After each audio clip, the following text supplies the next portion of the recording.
Do you like wrestling? Do you ever watch wrestling? I fucking no. Nope. And The Rock said, whoa, whoa, whoa, whoa, whoa, whoa, because I'm still standing here, custom made, brother. Woo! And I mean custom made, from the alligators to the Ole Cassini right here, Ric Flair. There's only one. We're not the kind of guys that say, we told you so, but we told you so. That's all you're going to say? Yeah, no thank you from the Young Bucks? You're listening to the Watch Wrestling Podcast with Mike Wellman. You know who I am. But you don't know why I'm here. Tope Suicida? Suicida. Oh, okay. Hang on, ready? Tope Suicida.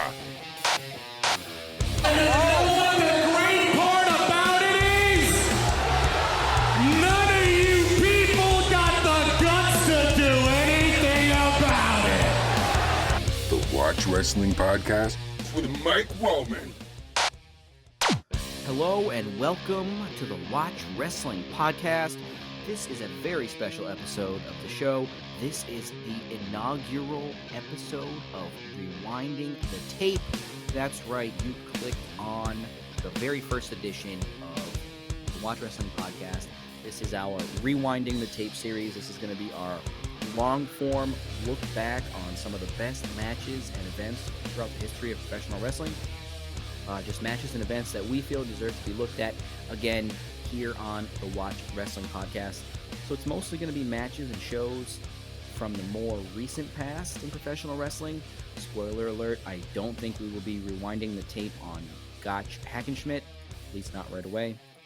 So we are super excited to debut this new addition to our podcast universe, and we decided to start with perhaps the most important match of the last decade.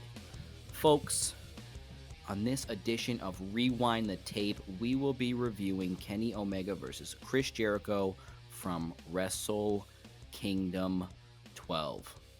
That's right, one of my favorite matches of all time. A certified 5-star classic from January 4th, 2018 in the Tokyo Dome. Like I said, the not too distant past. These two met in Jericho's first foray outside of the WWE and back to Japan, back to New Japan since 1999. So we are going to go over the lead up to the match, Jericho's negotiations with New Japan, how this match got made, and of course, the match itself. As we rewind the tape on the first meeting between Kenny Omega and Chris Jericho for the IWGP United States Heavyweight title. Wrestling fan Chris, are you there? I am here. I am ready. I'm excited.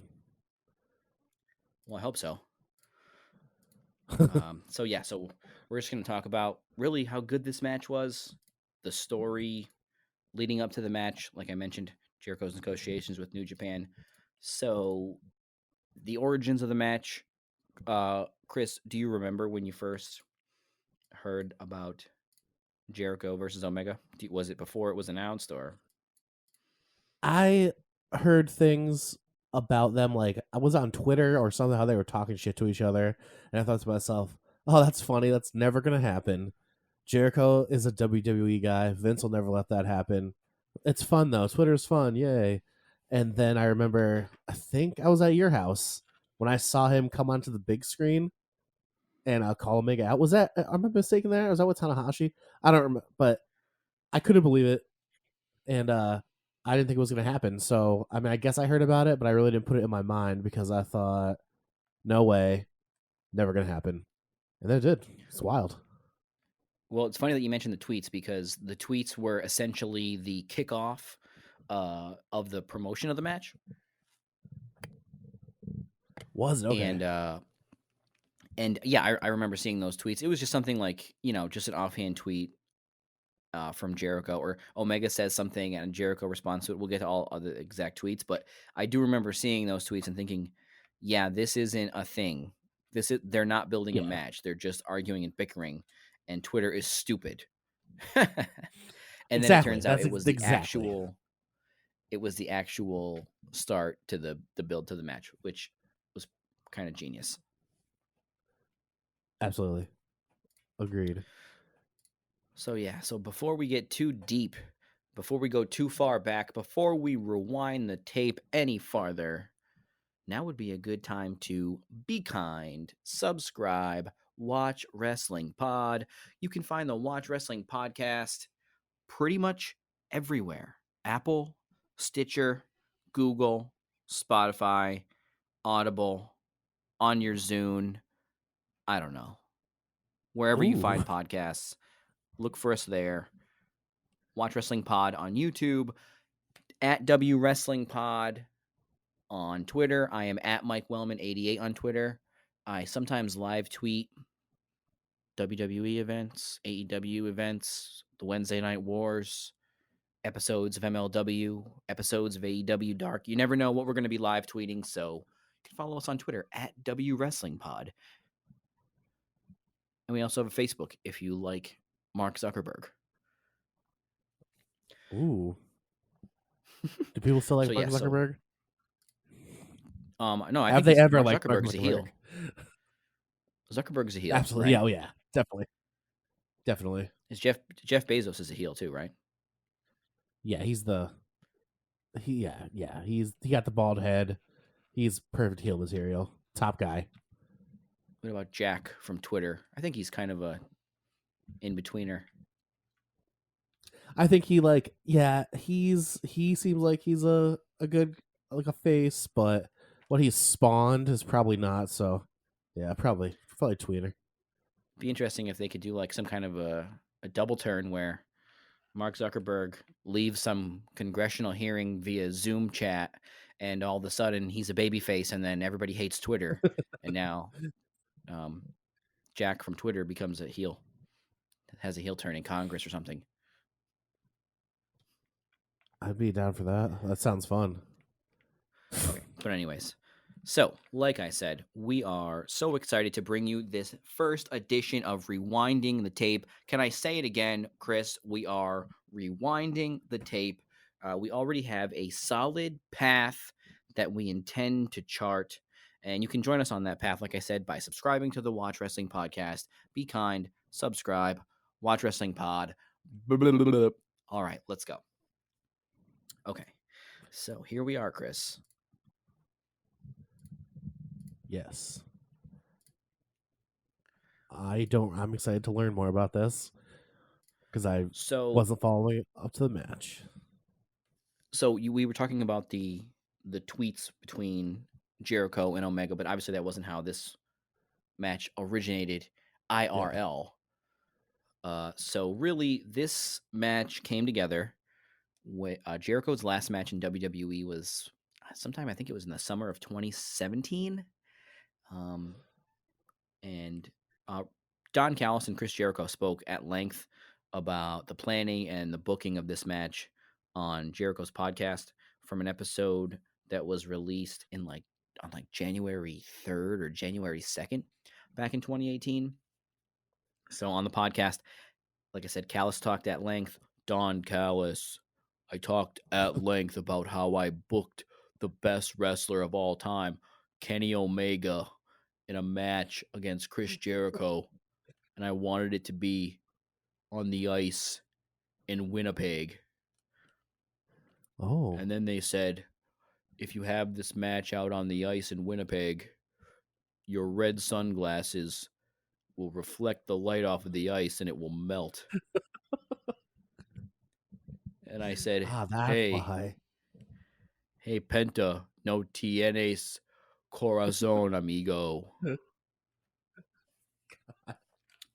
Don Callis showing up on Rewinding the Tape. When did Don Callis start wearing some form of red tinted sunglasses? I feel like it's been forever. I think Jackal had some. Yeah. I mean, I didn't see him up in Canada working. Television to Vince McMahon in 1997, and I was wearing red sunglasses the whole time.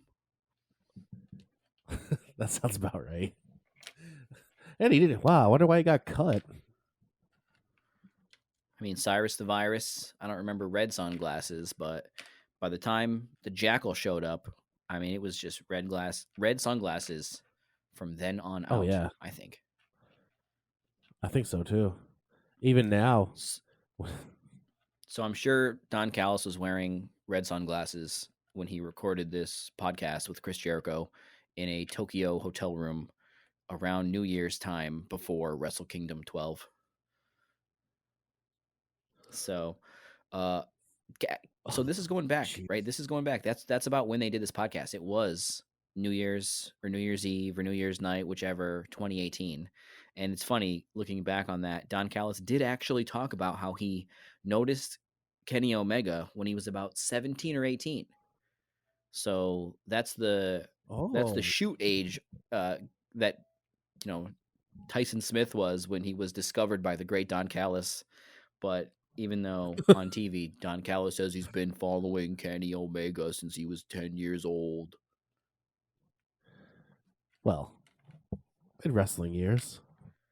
So Callis says that he decided to help out Omega even though he thought he was a dumb kid.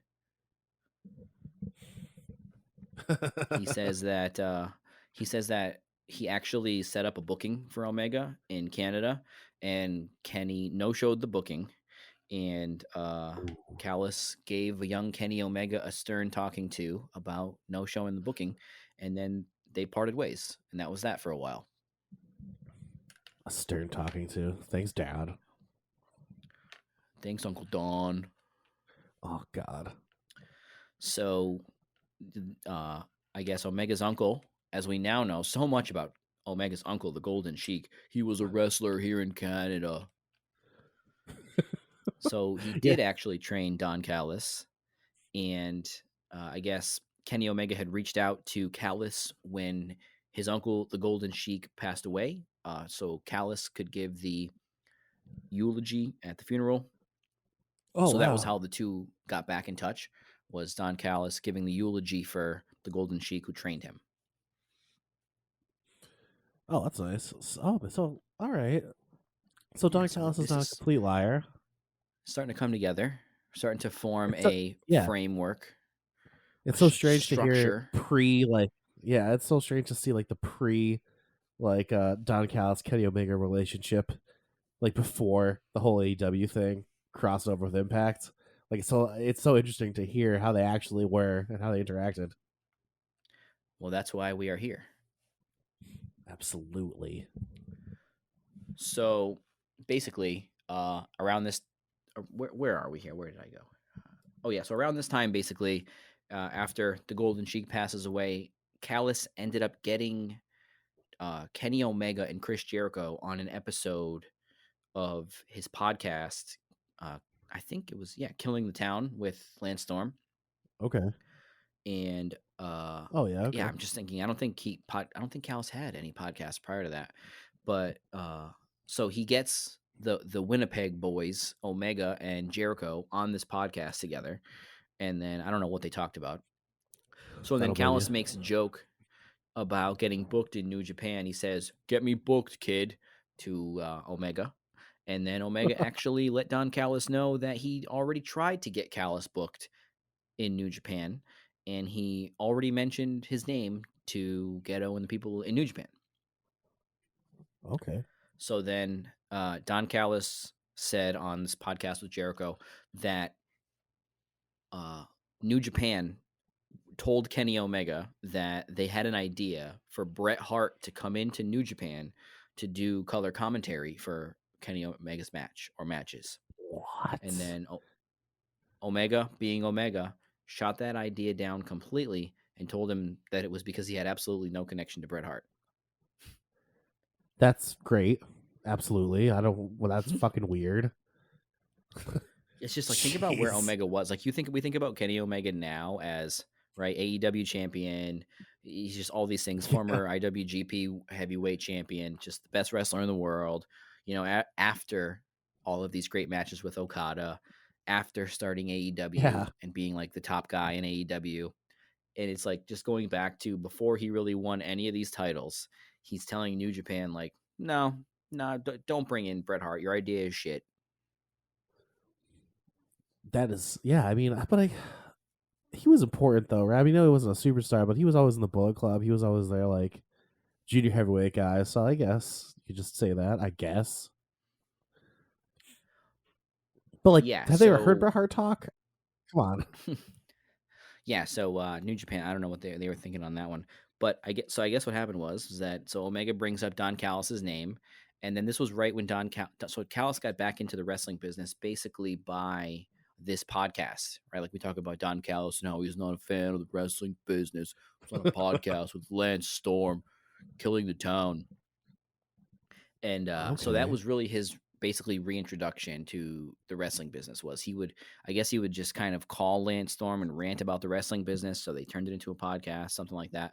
And then, so now he's kind of back, in the wrestling business. And New Japan confuses these two guys, Don Callis and Lance Storm. So they actually offer the English commentary spot to Lance Storm by mistake. Oh my Right. god. So they listened to the show and they confused the two guys. So yeah, so that somehow got lost in translation. So that was a big kind of a big deal because Callis is looking to get booked in New Japan. Fucking Lance Storm gets offered a job in commentary at New Japan. they So just want somebody from Calgary, Alberta, Canada. That's all they want. well, I mean, they wanted somebody interesting. So that's why they picked Lance Storm, obviously. You're right. Somebody with personality. Yeah, he can some. I mean, he's pretty on Twitter. I think he has a pretty good personality. Well, yeah, I mean, he's come a Commentator? long way. So, hey, look, the Impact Players were not the worst tag team of all time, No. but I think it was downhill from there with Lance Storm. I mean, let's be serious for a moment. If I could be serious for a moment, actually, so it took Rocky Romero calling Don Callis to straighten everything out because Don Callis was who they intended to offer this commentary job to. They offered it to Lance Storm. They kind of had to renege on the offer to Lance Storm. Don Callis didn't want to kind of blow up his podcast with Lance Storm right as it was getting going, making it seem like he was trying to sort of steal the job away from Lance Storm, even though it was intended for him to begin with. So they basically just came up with this story that Lance wouldn't be able to do the New Japan commentary bookings just because of the travel involved. And Callis did talk about that also. He talked about how he would do, stretches in Japan just because traveling there and back just to do it again in a few weeks, he would just stay there sometimes. Oh yeah. So Yeah, that makes sense. So this whole thing pissed off Don Callis. New Japan just basically ruining his podcast right off the bat, and they had to kind of work their way out of that one, I guess. So then, now Don Callis is in Japan doing the commentary for New Japan, and he's thinking, what can he come up with for ideas for Kenny Omega? Now he's back scouting Kenny Omega. Mm-hmm. Just like Kurgan. So he's trying to think of what matches he can come up with specifically for Omega for the Tokyo Dome. So he says he kept going back to the idea of Winnipeg being such an influential city in wrestling, and that's how he ended up coming up with the idea of Omega versus Jericho. Now, this is not really a possibility, right? At this point, Omega is in New Japan. Yeah. Jericho is essentially in WWE on kind of a part-timer schedule. Yeah, like a forever part-time schedule, yeah. Right, exactly. I mean, it was really getting to be like once, it was like more and more infrequent, Jericho's appearances. And he was actually, around this time, Jericho was actually getting ready to leave WWE again just to spend more time working on Fozzy stuff, like touring with the band and recording and doing all kinds of stuff. Yeah. So this is actually kind of what made the idea possible, right? So Don Callis, again, this is all from basically Don Callis and Chris Jericho talking about this on Talk is Jericho. So Callis pitches the idea to Chris Jericho. So Jericho says at this point, he's got these Fozzy commitments. He doesn't have any wrestling stuff on the books with WWE. And keep in mind, this is 2017. It's so hard for me to it's almost harder for you to put yourself in a mindset of just a few years ago. Because we can imagine going back 30 years and what that must have been like, or 20 years. But just a few years ago, you think about it as being a landscape that wasn't really that different than right now. But it really was, right? Yeah. Oh, yeah. So, yeah, so Jericho says he likes the idea, right? He likes the idea of going to Japan for a one-off match. It's a big match. It's probably as big as of a match you can make outside of WWE, right? At this point, it wasn't like Impact is doing giant dome shows, or there was really no other players in the wrestling space doing huge shows. Yeah, So absolutely. he says he likes the idea of the match being in the Tokyo Dome, being a co-headliner or headlining match. So Callis, of course, Don Callis, the Invisible Hand, Marvez, pitches the match to both guys as just the biggest match in wrestling. And they were both on board. Omega was on board. Jericho was on board. So, yeah, so now we have willing participants. So now Jericho has to negotiate the match with New Japan, right? Or just negotiate with New Japan, for whatever. So I found this interesting. Jericho noted on the podcast that he was negotiating for this huge match with Geto and Jado, who he first met in Mexico City in 1993, and they were so poor that he had to buy them a hot dog. Oh, wow. Right? So he's negotiating what will be, like I said at the top of this episode, perhaps the most important match of the past decade. One of the biggest matches in New Japan, and he's negotiating this huge headlining match with two guys that he met in 1993, and they were too poor to buy their own hot dog. He had to buy them a hot dog. It's funny. And he actually, of course, Jericho wrestled Geto at Halloween Havoc 1997. Yes. Oh, man. Yeah. Full circle. Wrestling is just a flat circle, or time is a flat circle, or time is fake, or whatever. I don't remember. So here they are in 2017. Like I said, negotiating this huge match. So Jericho talked about how at some points the negotiations with New Japan were just absolutely ridiculous, right? They were just a ridiculous group to deal with. And this is another interesting thing with the rumors that we hear about AEW's initial outreach to New Japan when AEW first formed, about how some AEW executives went to Japan, but Tony Khan wasn't with them. So that killed the negotiations, I guess, originally. Oh, yeah. That's what the rumor is. Uh-huh. But so Jericho was saying that he was getting extreme lowball offers.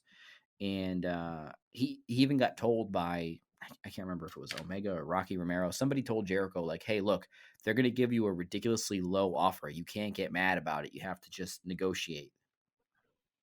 So Jericho basically just said that he almost, the negotiations almost stopped pretty early on just because he was impatient with the negotiating tactics of the New Japan guys. Oh, that sounds like, I don't blame him. Oh, my God. So he talked about how he just got an email one day with some Japanese characters in the email subject line and knew it was from Geto. So they had set up a meeting in New York City with officials from New Japan, Geto, Rocky Romero, and Tiger Hattori. So Jericho says this is when he knew they were serious about negotiating, right? Because they're flying all these guys to New York City just to negotiate. Yeah. It's, it's expensive. So Jericho says he told them that he's not going to Japan for $3,000. That's fair. He said that one of the things he told New Japan, because you know how everybody's got like their hook when you're negotiating something, you've got a hook, some type of hook, whatever it may be. So Jericho says that he can't go to Japan and take this match outside of WWE for freaking $3,000 because he's got to go to Vince McMahon with this offer and let him know that it's such a big offer that it's a can't miss opportunity, and a $3,000 Yeah. shot is not that, right? No. No, it's not. Basically, he says that the first offer that he got from New Japan, like I said, was 3,000. Oh, actually, I don't even know if it was the first offer. I think he just was kind of hinting that they offered him $3,000. Right? I don't know if that was the first offer. I can't imagine they would come at him with something even lower than that. But $200 was Ole Anderson. oh, and one thing, Jericho says that the first offer he got from New Japan, he says he made more on a live spoken word event that he participated in one time. Oh man, that was funny. Like, the wrestlers are just going out, like doing live shows, meetups with the fans, whatever. Just kind of like Q&A, comedy, whatever it ends up being. Jericho pulling more, doing a live podcast or something at a bar than he would get going to wrestle in the Tokyo Dome. I think the going rate on the low end for like appearances for that is like 5,000. That's low too. So yeah, and that's not going across the world. Just go to your bar down the street. Yeah, I know, right? It's like I could just go do something. I could do a Twitter meetup and get more money than this. I'm just gonna go to Chili's, host trivia for more than that. I'm DJing a trivia event at a Buffalo Wild Wings, and I'm getting more than this. And that is not at the Tokyo Dome. No. So yeah, they had to go up from there is the long and short of it. I guess obviously the deal happened. So Jericho mentioned that the deal took several months and that there were some pain points along the way. Even the fact that Jericho had to fight to get his transportation paid for. Of course. I mean, that is just, they weren't paying for trans to Japan. Of course not.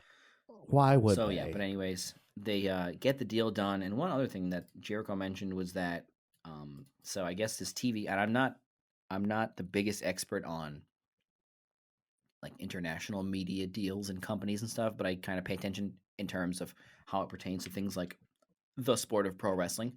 So Jericho says that New Japan had to go to TV Asahi, to kind of shore up part of the deal. So TV Asahi in Japan, and I don't even know if I'm saying that right, is I believe they are at least a half owner of the New Japan World Service. I don't know if this TV station owns any part of actual New Japan, like the actual company, but I know that they have ownership stake in the New Japan World Service.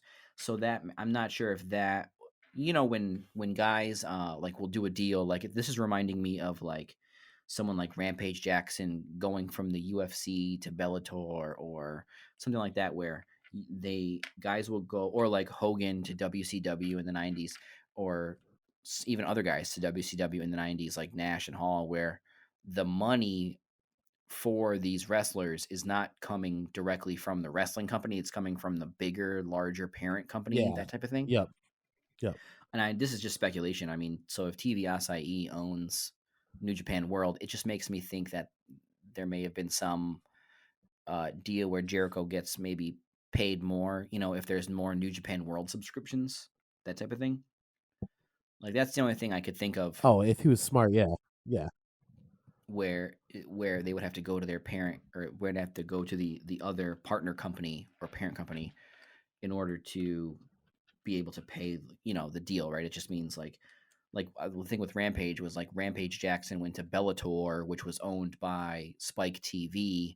So he got a deal for like a reality TV show on Spike TV. Then he got a deal for like sponsorships. I don't remember if it was like Monster Energy or something like that, but there were all these little side aspects of the deal aside from just getting paid to, show up and fight in Rampage's case. Yeah. But so I'm sure there was some part of it where TV Asahi came in and was a part of the deal with Chris Jericho.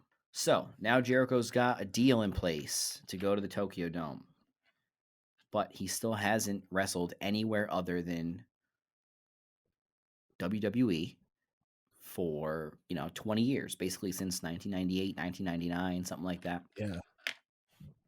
So now Jericho has to go to Vince. Ugh. Can we just take a 5-minute pause here and just do Vince McMahon impressions of Vince McMahon finding out that Jericho wants to wrestle in New Japan? Oh, what? He wants to go to where? What? Whoa, pal. Japan. Pal, Ugh. What's in Japan? They wrestle What's in in Japan, pal?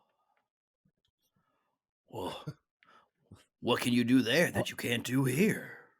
Why would you want to do that? Are you sure? Who are you wrestling? Kenny. Who should I sign from them? Who should I steal and poach? Just name the guy. Nakamura. Ugh. Can we sign him? What about Osaka? Oh, Patterson. What's his name? Oh. Hey. Sign Osaka. Vince, do you mean Kazuchika Okada, Vince? Oh yeah. Him too. Yeah. Jericho's one of those few guys where, I mean, maybe this was happened for a smaller period of time, but he just didn't have that bend where he didn't have to bend to Vince McMahon similarly to like someone like The Rock, Stone Cold, Brock Lesnar, those type of guys where Vince, you get that rare side of Vince McMahon where he actually has to try hard and negotiate. He doesn't always have the upper hand, Yep. So yeah. So anyway, they get on the phone. Vince is actually okay with it. So which we're gonna pause on this one in a sec. But so Vince is okay with it. He says Jericho will be flying the flag of WWE, basically repping WWE in Japan, almost like he's there as a representative of WWE, even unofficially. Jericho says that Vince told him it was a great idea. That Vince said, it's great for Jericho and WWE because whenever Jericho goes back to WWE, now he'll have all this added, buzz and cachet about having gone to Japan and now he's coming back. I mean, that's true. Yeah. I did hear that too. I heard Vince was okay with it. I didn't know if that was true or not. So, yeah, I mean, that's a good theory. And then what happened in reality? Not exactly that, right? Jericho goes to Japan, and this is again why I said this match at the Tokyo Dome, probably the most important match of the past decade in the wrestling business. Because even though I'm not a fan of the wrestling business, I could tell that Chris Jericho and Kenny Omega was going to be the precursor to All Elite Wrestling, and it was going to drive Tony Khan to start a wrestling company and make Kenny Omega the AEW champion. And then I was going to run Impact Wrestling, all because I saw Kenny Omega when he was 10 years old. And I said, even though this kid's a little shit and he's going to no-show bookings for me when he's a teenager, later on down the road, the invisible hand is going to take over the wrestling business. God. I like Time Callis, but he's getting on my nerves a little bit. It's creeping in. Okay, so yeah, so Jericho flying the flag of WWE or flying the flag of Chris Jericho? You tell me. Great point. Well, I mean, yes, it was just for Chris Jericho, but I mean, I get what Vince was saying, and Vince thinks like, why would someone not come back to WWE? So obviously he's going over there. He'll obviously come back because at the time, though, what else was he going to do? Stay in New Japan? No, he wasn't going to stay in Japan. Right. All there was WWE, so. Right, yeah, and I mean, really, Vince, if he was to just put $50 on every guy coming back to him, he'd win every time. Like, every guy goes back to Vince. The only guys who don't are the ones who just end up dropping dead, really. Every guy goes back. If they're alive, they've gone back to Vince. Even Jeff Jarrett, come on. Jeff Jarrett, the Ultimate Warrior. And like I said, Macho Man, he's dead. He didn't go back because he died. But his brother, Lanny Poffo Yeah. went back. You know, Absolutely. anybody who has a falling out with Vince goes back. The Rock, everybody. Oh yeah, the Rock. Oh my god, yeah. It's exactly. I think. Do I think Jericho will go back eventually? Yeah, I do. Eventually. Well, I mean, someone like Jericho, that might be he just comes back as like an old guy for like That. Legends Oh Night, yes. or Sorry, he'll not never in a be back. wrestling Yeah, he'll never be back as a capacity. wrestler. He'll be back when he gets to the Hall of Fame when he's like 70. Vince Bret will be Hart. dead. Yeah, like Bret Hart. Who screwed Bret? Well, it's Bret. He Frankly, screwed Bret. Bret screwed Bret, frankly. So, yeah. So, I mean, that's not far off for Vince McMahon to think in the middle of 2017. Yeah. But it's not ultimately what came to pass, which is why we are here, why we are rewinding the tape, why you need to be kind and subscribe so you can continue with us along this path that we have charted through the recent past of professional wrestling to find the most important matches, the best matches, and the connective tissue that brings it all together. And this is why we chose this match to start, because if Jericho doesn't go to New Japan at Wrestle Kenny Omega, then, you know, maybe the idea of huge matches outside of WWE doesn't allow, you know, things like All In to generate the amount of buzz that it generated. I mean, granted, Cody and the Great Bucks point. were always going to be able to put on a show on their own. They were on their own path for sure. But just, you know, when you're starting AEW, what's going to take it to the next level?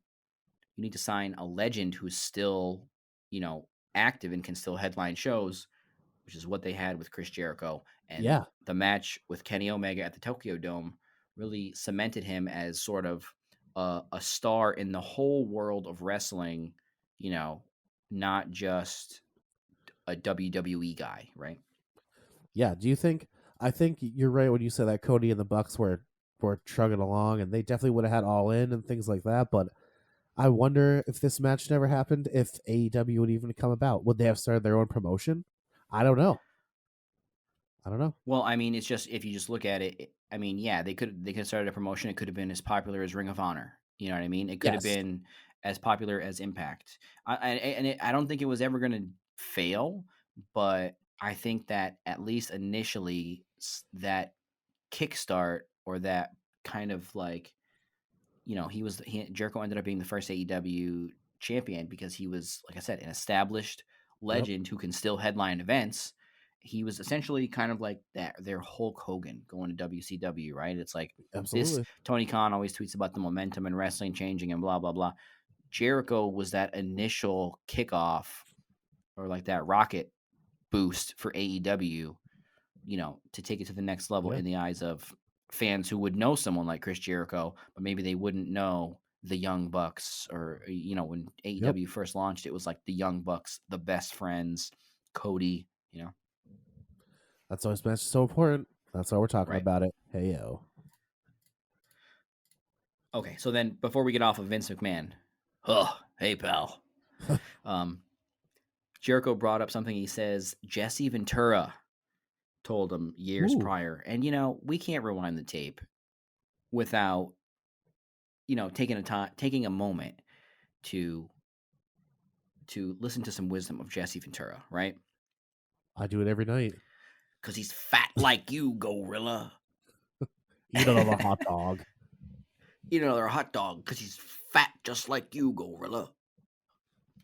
So anyways, Jesse told Jericho, apparently this is according to Jericho, that if you want Vince to want you, you have to prove that you don't need him. Okay. Thanks, Jesse. Thanks, Jess. All right, so now we've got a match. We've got negotiations. We've got Don Callis, not Lance Storm. Vince is okay with it. Vince is good. Vince is okay with it. We're ready to go. So this is where it starts to get fun. And this is where I want to take a second and just say, like, when you notice this stuff in real time, the way we hyper analyze the wrestling business in real time, the way we try to slice it down into these thin slices from things that are happening today, yesterday, last week, what have you. It's just you never get that full picture if you're only caring about whether something was interesting or made sense, in this super, current time frame. And you never know when something is part of a larger storyline, right? Yeah, absolutely. So the build for this match starts with a tweet from Jericho saying, which at the time there was talk of Jericho going to New Japan, but it wasn't like widely known. Like there's some things that come out in wrestling and you just know it's going to happen. It wasn't necessarily that around this time. So it wasn't known for certain. It literally started as a Twitter feud, and I think that sort of added to it, generated a lot more buzz. Just the idea that these guys might just be sniping at each other. I think the idea that these guys might just be fighting on Twitter was what added some buzz, because I think, when you see people in wrestling start to kind of argue with each other, you generally assume it's working towards a feud, right, on television or on a show. Yeah. But I think in this case, what made it interesting is that at least some people who were out of the know, I guess you could say, kind of thought the opposite. They kind of thought that Chris Jericho and Kenny Omega were really just being dicks to each other on Twitter, and that it wasn't really an angle. I did. But it was. You got worked because you're a mark. That's right. Kid. No, like I said, I thought the same thing. I thought that I even remember, like, I see so many times where wrestlers go back and forth on Twitter, in kayfabe, in character, and you don't really realize it. And then you're like, oh, why is everybody so mean to each other on Twitter? Oh, and it's just negativity. This isn't going to lead to anything. Why are you wasting your time? And then it's never the case, right? Yeah, that's pretty good. So Jericho, it was responding to a fan. I read this one on 411 Mania. I'm not even sure if they're still kicking around 411 Mania as an outlet, but that's where I found they are. the old tweets. So Jericho calls Omega overrated and says he's not even the best wrestler in Winnipeg, let alone the world. I remember that tweet very vividly. Yes. Yep. So Omega responds back saying, "Don't meet your heroes," and that was how it started. So then, of course, Kenny Omega, he's got to feign the fact that he's a nice guy all the time, right? Like, why are you being a dick? Yeah, that's so they go back and forth. I'm not going to read every single tweet, but at one point, Omega told Jericho to stop and said, "Twitter angles are fun, but it's just a lot of talk with absolutely no payoff. You're there, I'm here, no more free publicity, case closed." Very good. Yeah. So that was on October 29th, 2017. So this angle was just starting to heat up at that point, right? So Jericho starts talking about working in the big leagues. This is all via tweets. It tells Omega he has great matches that no one has ever seen. Ooh. That hurt. So they go back and forth, like I said, and that's basically that. It's all Twitter negativity just to give you anxiety on your micro breaks throughout the day. Yeah. Until Jericho appears in New Japan. So in November of 2017, a video package airs on a New Japan show, Power Struggle, after a Kenny Omega match against Trent, oddly enough. Oh. Shout out to the With Spandex blog on uprocks.com for that tidbit. Nice. So it starts with a now familiar tune, Chris. Back then, I would not and do not remember recognizing this song even as one of Jericho's songs, let alone knowing the words to Judas by Fozzy. But now you know all the words to Judas, by Fozzy, Chris. I don't. You know the words. You know how many times you've heard this song, Chris. Oh, yes, I've You're heard a wrestling fan. Many times. You're a Jericho fan. You're a Fozzy fan. You're Fozzy fan, Chris. That is my other name, yes. But I like the Muppets. It's not the band. Fozzy. I've been Fozzy fan, Chris, since I was 8 years old. I don't know what you're talking about.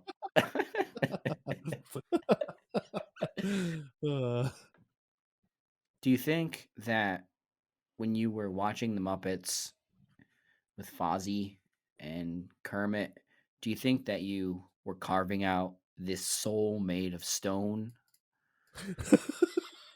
And then you became an adult and you found out that there was a band called Fozzie. And I you had to know. said, perfect. Must be a tribute band to my favorite Muppet. I didn't know they played And anything then- besides the Muppet Show theme, but whatever. And then you looked at the lead singer and said, yes, of course, this is a tribute band to my favorite Muppet. So Puppets, then you wrestlers, became they're all choreographed. then you became a slave to the Judas in your mind. Okay, enough karaoke. Enough karaoke on the podcast. So yeah, so like I said, this Jericho pre-tape promo starts with the now familiar dun dun dun dun dun dun dun dun dun dun dun. So Judas by Fozzie. I actually saw this when New Japan was on Access TV. They actually played the Omega Trent match, and I watched it, and I saw the video of Jericho come on, and I was like, "Oh shit, they're actually doing this for real!" And I was like shocked. Yeah, so Judas by Fozzie plays, and we get a countdown from 5 on the screen, just because everything with Jericho has got to be a countdown, right? It's a countdown to the new millennium. It's a countdown to him fixing my computer virus. It's a countdown to him cracking the code and saving us from the Mayan apocalypse. What else has Chris Jericho saved us from via countdowns? I don't know. I think that's all. But yeah, so I mean, if you want to let the fans know that Chris Jericho is about to grace their television screen, just put 5 seconds on the clock. That's all you gotta do. You know? So then we get this countdown from 5 along with a pair of pale eyes, Chris. Yes. The pale eyes. And some B-roll and some shots of a kid walking around in the woods. Kind of looks like the Are You Afraid of the Dark intro a little bit. Yes, it does. Nice. A shadowy figure walking towards the camera in an industrial setting. Yep. So then we see these beady little eyes as the clock counts down. The screen goes black for a second, and then it just cold cuts to Jericho standing there like the goddamn boogeyman. Oh yeah. Oh yeah. I just thought it was great. This It was was great. just I remember. you can. Yeah, I mean, it's like you can guess as it's happening. You might, if you have an inclination, if you have a hunch. He just doesn't say anything. It's just sort of that he's here kind of a moment, you know. He's just scowling into the camera, like I said, it's that he's here moment, and just a long pause before he says anything, and then Jericho holds up an 8x10 of Kenny Omega. And now we will go to the words of Chris Jericho's first words in New Japan. Kenny Omega, what a dynamic performer. What a fantastic, tremendous performer. But he's not the best in the world. I am. So many have claimed to be the best, from Shawn Michaels to Edge to CM Punk, but they're all gone, and I'm still here because I am the best in the world. I am the greatest of all time.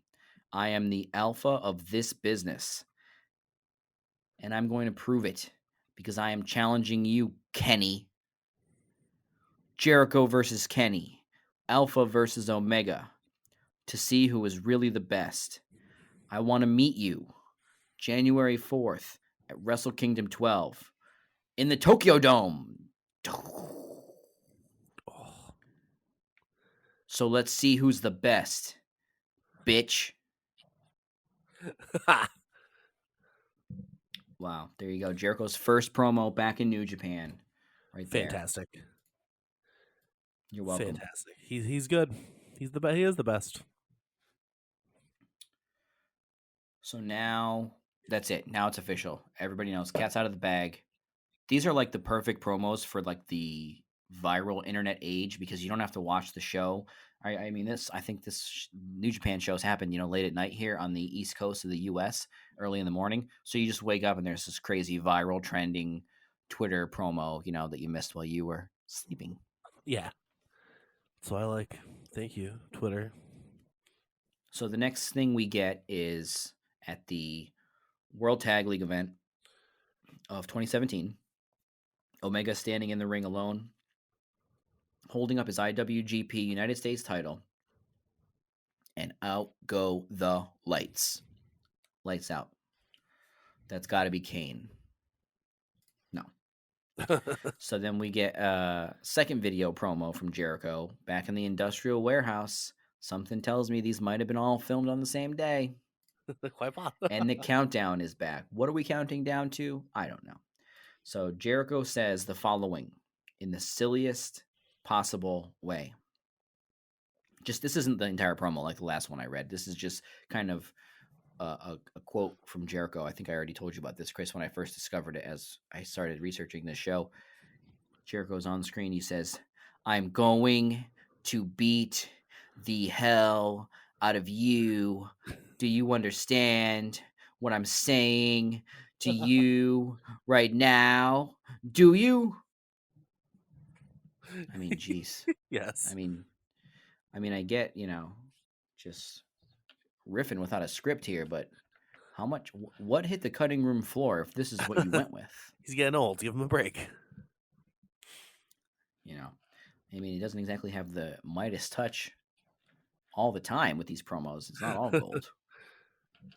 They can't all be But gold. so Maybe he just rehearsed with it's just- Fozzy and have a voice for it. So it's just Jericho yelling things, and then the lights come on, and there he is. Jericho in a New Japan ring behind Kenny Omega. This is his first appearance in a New Japan ring. He's first look we get at a post WWE Chris Jericho, and he picked the wrong time to have the worst hairstyle of his career. Yes, correct. Oh, It's like just doing a timeline of Jericho's hair. He's got the long hair in the early 90s where it's like a mini ponytail and only on the top. But he had yeah. that. Yep. The little water spout or whatever it's called. Yeah, that sounds good. And then he's got the long hair, goes a little shorter here and there. Then he comes back as John Bon Jovi in WWE, right? It's his Perfect. life, and it's now or never. Yeah.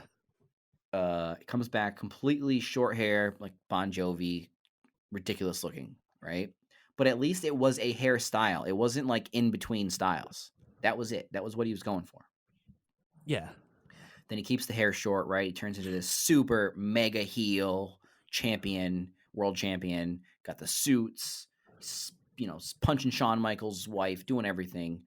And leaves, comes back. Apparently decides he's going to grow his hair out, but he's not going to keep up with the dye jobs. So he's got this like guy outside the liquor store haircut when he goes into New Japan. Very nice. Yep. Like a guy returning so many empties to the liquor store. No, I mean it was just bad timing. You got to admit, this was a snapshot of that in between. I mean, his hair now with the stringiness and the receding hairline, he's kind of him and Nick Jackson kind of have the same hair right now. But sheesh, man, that was a quarantine cut if I ever saw one. Years before. Yeah. So now we have Jericho in the ring. But haircut aside, so now he's rocking the Alpha Club because everything is the fucking club. It's 2021. We're still talking about goddamn clubs. Alpha Club. Who was in the Alpha Club? Still haven't been determined exactly. The ranks and the membership, but nonetheless, he's in the Alpha Club. He's wearing the shirt. He's got the scarf with the t-shirt. Kind of a badass, kind of a rocker guy. He's kind of like Steven Tyler drank too much tequila and took too much creatine. Yes. He's gonna mess you up in a bar. So he delivers a code breaker to Kenny. Oh, Kevin Kelly yelling, "Jericho is in Fukuoka! Jericho is in Fukuoka!" Thank you, Kevin. What a gem. So Jericho is just beating down on Omega. They're just destroying the bell at ringside. This bell is getting worked. Ding, ding, ding, ding, ding. Like so, just ringing the bell. Sound like they were ringing two bells. So he hits Omega in the face with the U.S. title. He hits the ref. He hits a young boy. Omega's busted open. Jericho is just punching him in the head on the cut, just trying to just freshen that cut up, you know? Get that thing to bleed. He's he's freshening it up. So, another code breaker, right? The announcers are just screaming their heads off to the point where you would think they're trying to evacuate the fucking building. With the way these announcers are screaming. Oh, where are the doctors? Don Callis, go check on him. Oh, wait, don't. So Callis runs into the ring to check on Omega. Jericho gets back in the ring. He was walking away, but now he's facing off with Don Callis, right? Now, this is like, he's back in the wrestling business. He should be camera ready. I mean, Jesus, Don. But so like I said, Jericho's walking away. Now he's facing off with Don Callis. Don Callis he yells, "What the hell are you doing?" Jericho delivers a code breaker to Don Callis.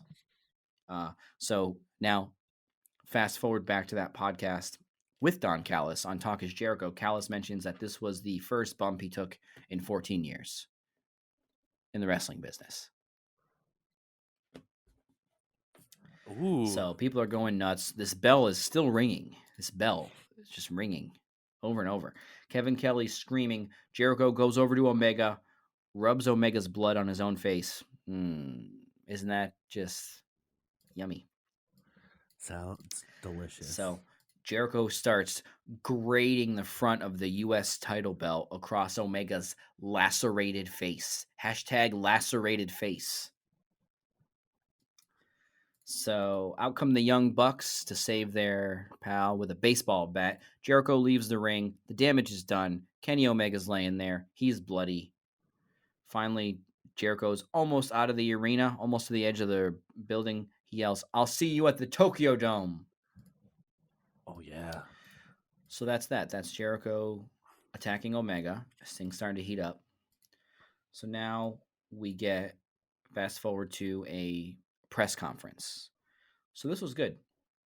This whole build to this match really like encapsulated, especially when you look back in hindsight, what they were trying to accomplish, right? Because so often the story in Japan is of the foreigner coming over, whether it's a big monster guy or, you know, the world champion from some other organization. There's always a story of someone coming over to Japan, and Jericho has always been in tune with kind of the cultural differences, having gone there earlier in his career as a super legger, and just he really understood the difference in the wrestling fan mentality there, and kind of capitalize on that by just sowing all of this chaos in this buildup that you just wouldn't see in the US at the time, in WWE or in Ring of Honor or wherever. There wouldn't be this kind of just general chaos, and just also knowing that you can get away with doing more crazy ass shit, you know, and having the freedom to just go nuts if you want.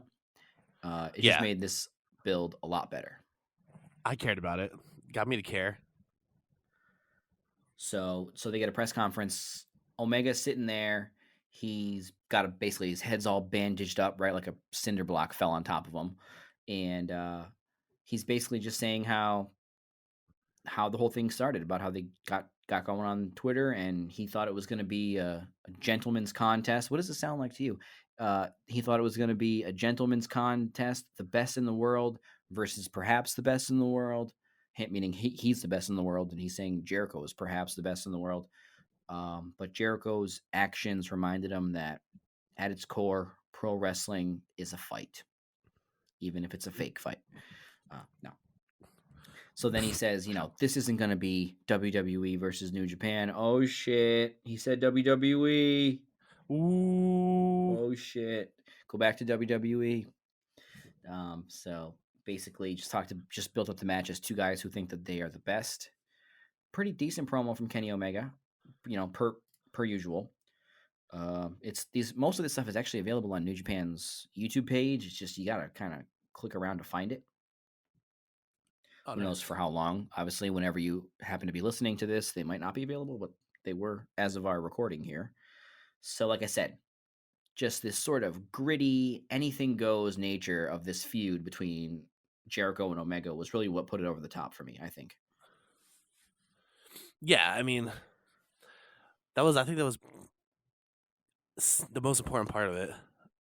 Because it really captured. I didn't know anything about New Japan really, or I know a little bit, but I didn't watch much. I didn't watch much Kenny Omega, but I watched all of these, and I was excited to see them, all because of that. Yeah. And then obviously, at this press conference, Jericho comes out, right? He's being a total douche to the Japanese media, like he did in every single one of his whole tenure back in New Japan as he went on. And he's being a jerk to the media, scowling at them.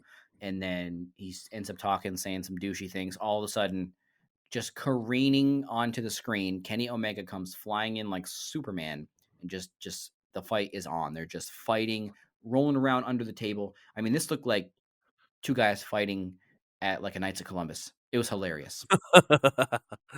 Like they're just rolling around on this table. The tablecloth's coming up. They're on this little wooden stage that's like a foot off the ground. So so now we have Omega returning the favor, which is he's very good at. No one's gonna get anything over on Kenny Omega, right? Anytime somebody attacks Omega, he's right there to give it back, right? Just like Double or Nothing 2019, Moxley makes his debut, hits everybody with a paradigm shift. Omega was fighting back. He's like, you're not just gonna hit your finisher and I'm gonna lay down and take it. So it ends up being like this give and take, and that's what makes Kenny Omega so great with these feuds. Is it's like he's right there with you in that tooth and nail kind of fighting style, Oh yeah. Good. Which you don't really think about Kenny Omega when he's giving these long promos after his matches, and he's having these like high level matches, that he is also that sort of like gritty, like hard hitting kind of a fighter. But he's able to show it, as we've seen with Moxley and things like that in AEW. That's why he's the best. Top dog. Yeah, so that was crazy press conference. So we're going to get into the match itself, right? This 5-star classic, which we both rewatched it. I must have rewatched it a bunch of times. I thought it was great when I watched it. Watching it back, I thought it was even better because it was more calculated, and it really had that sort of, like in wrestling, there's like the 4 parts of a wrestling match, right? There's like shine, heat, comeback, finish. But I tend to look at it as more of like a movie of like first act, second act, third act type of thing, just from a fan's perspective, because I'm not a carny in the business. So I don't care about your shine heat. I don't care about your shine or your heat or your comeback. No one does.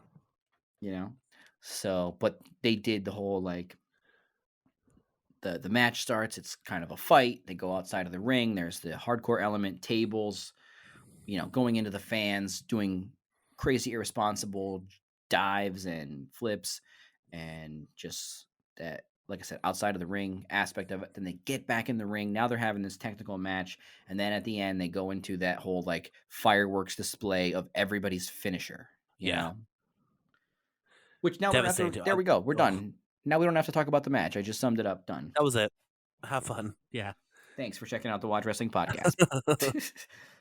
Okay, but yeah, so that is what we have in store for part 2. We will get into the match itself, but really, Chris, right when this match was going to happen, like what was on your radar after you had known, like whatever you saw of the tweets, the announcement, Jericho's in New Japan, what going into this match, like how big of a match was it for you at the time, just as a wrestling fan?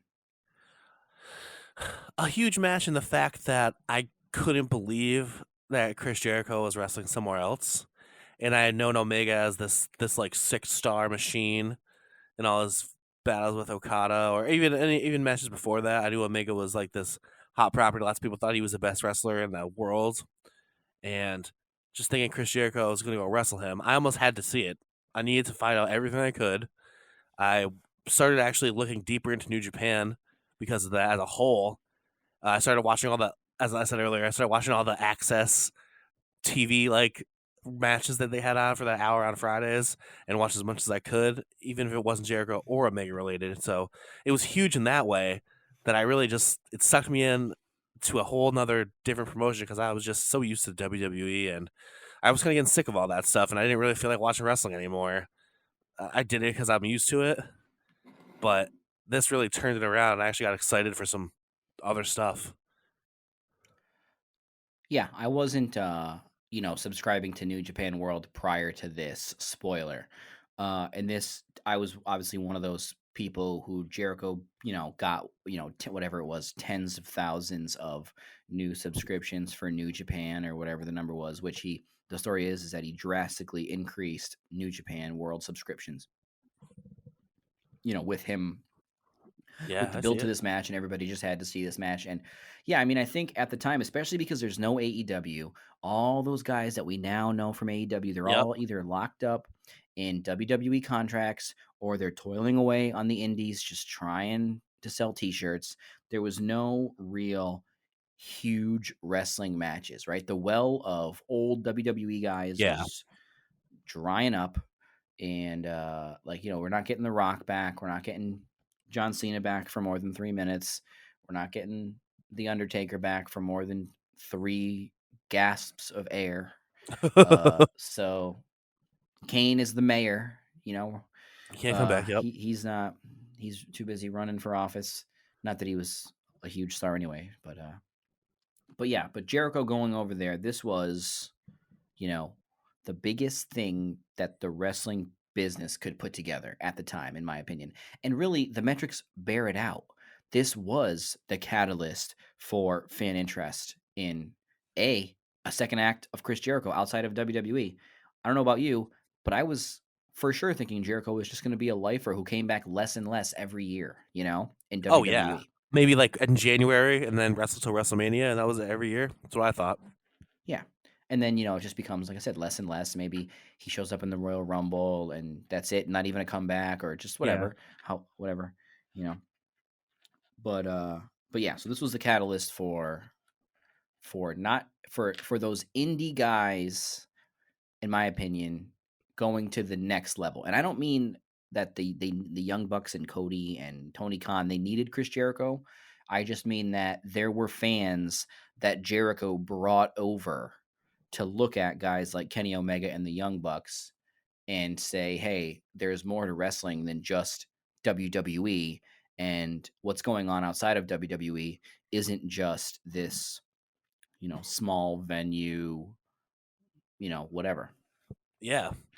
Yeah, there could be huge matches elsewhere that like has like a broad appeal, not just like, there's huge matches in New Japan before, but that doesn't touch to like the normal consumer, to everybody, popularly, if you will, until this happened.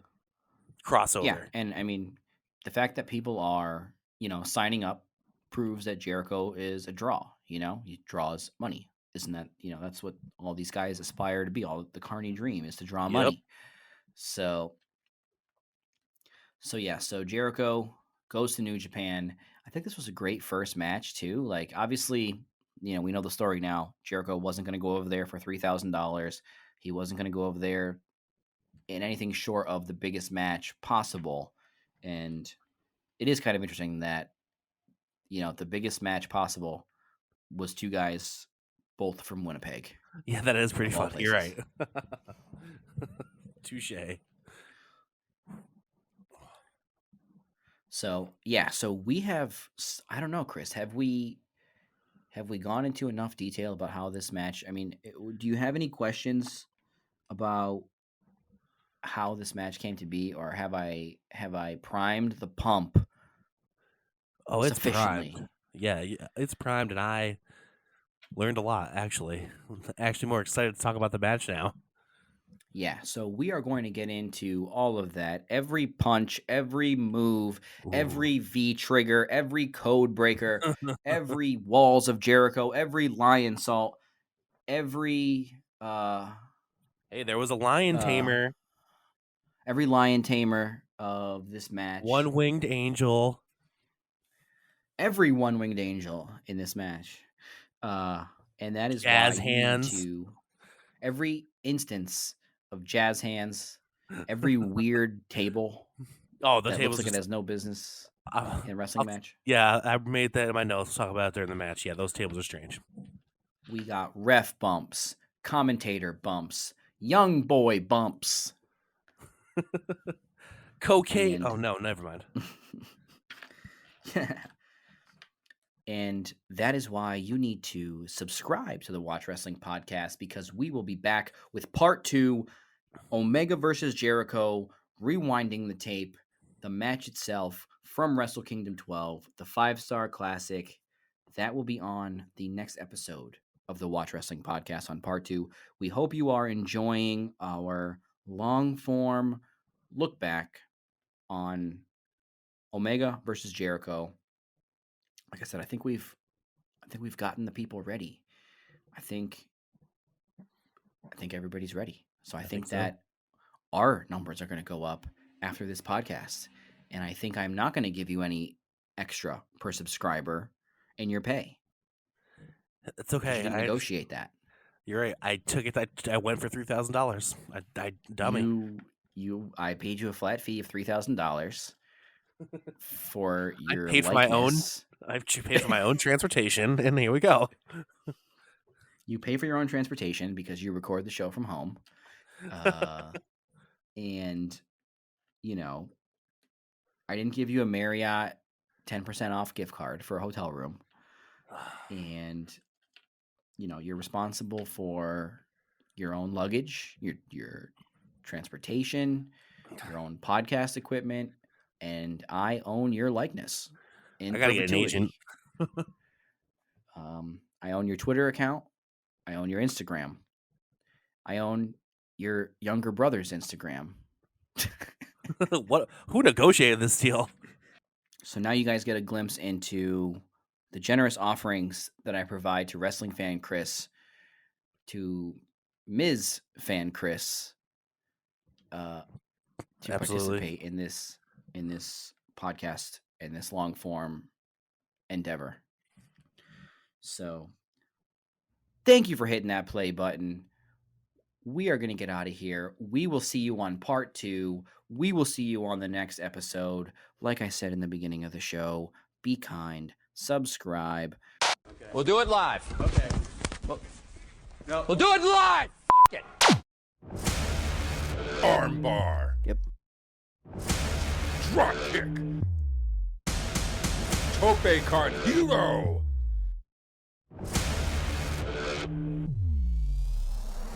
Tope suicida? Yeah. Suicida. Oh, okay. Hang on. Ready? Tope suicida.